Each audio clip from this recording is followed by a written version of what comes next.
Starting a new job represents one of the most significant moments in the employee life cycle.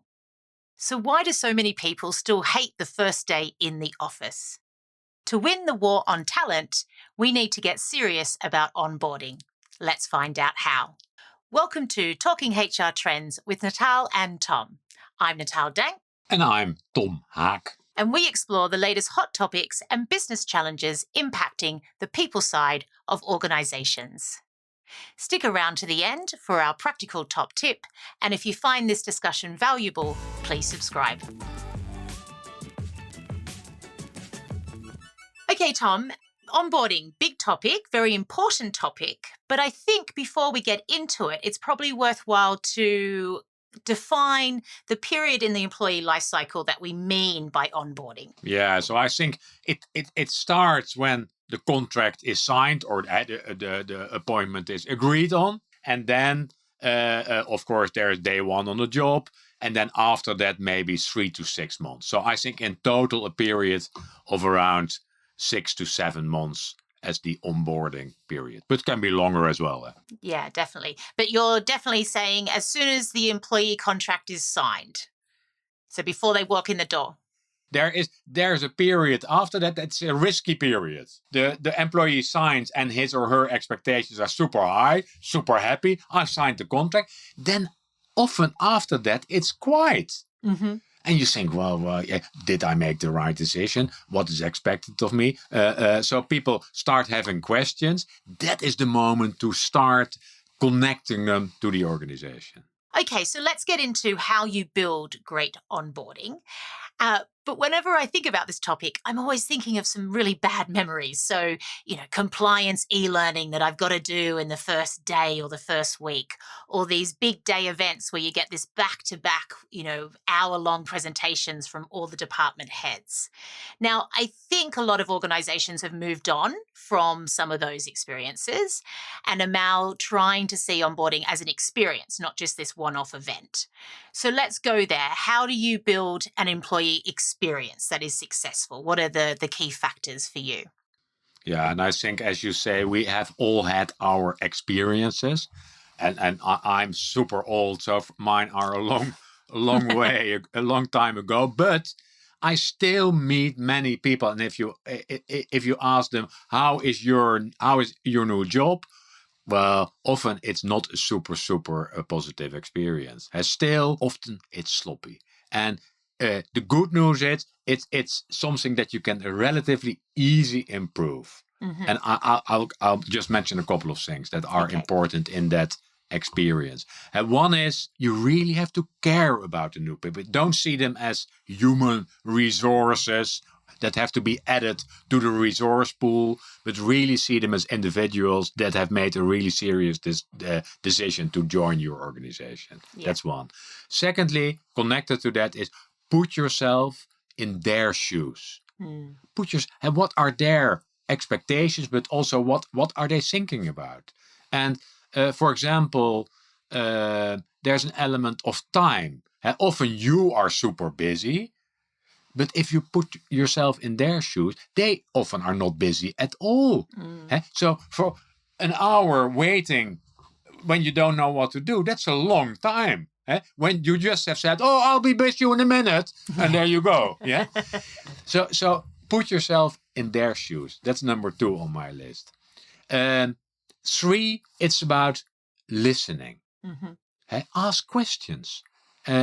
Just ask questions. How are you doing? How can I help you? Do you know what to do? Simple questions, but ask them and ask them regularly. Mm-hmm. Not once per week or regularly. Mm-hmm. Yeah. And of course, you can use tools to do that as well, but I would prefer in person. But at the same time, number 4 on my list is measure. Install some kind of measurement. And we'll come back to moments that matter in the onboarding journey. Mm-hmm. But there are many moments that matter in that journey that you can measure. Yeah. And where you have quick feedback, what's going on as an organization. Then you can see, hey, day 1 in department C, is not so good. What's going on there? Yeah. Department Z, fantastic. The first performance review, everywhere is not a peak experience. So Yeah. what can we do? So if you measure, you can find spots to improve. Yeah. So measure. Okay. And the last thing I would like to add is don't approach it too much only as a top-down process. Mm. Yeah. Uh, it helps also to ask people, uh, what can you add to the organization? What Definitely. can we learn from you, instead of only saying this is all the things you need to learn as fast as possible? Ask people, you are new here, or you are here now 1 month, 2 months, 3 months. What can we learn from you? And you come here with a lot of experience, or you come fresh out of the university with new ideas. What can we learn from you? And I don't see that a lot. I see super tools, often nice onboarding apps, but also those onboarding apps have a tendency to be sending and not so much receiving. Yeah, definitely. I think that is a key point, is that onboarding is two-way. Why hire great people and then not give them an opportunity to contribute from word go? And also, that's how you're going to maximize a person's experience. If they feel that they belong from word go and that they can actually contribute their skills and experience, because that's what they're wanting to do, aren't they? They're ready to go. They're excited. They're joining a new organization and a new job. Can we go back to that measure piece? Because, that is really important. So how do you actually know that you're making an impact with your onboarding experience? So I think it helps to make a distinction between lag and lead indicators. And lag indicators is what do you see in the end. And that's, for example, new hire turnover. That's a simple lag. You want people to stay a certain period of time and don't go away too quickly. But also, and there's ways to measure that, is how steep is the learning curve? How quick are they adapting and learning to do the things they need to do? And of course, there's money involved there as well. Steeper the learning curve, the more money you earn or the more money you save.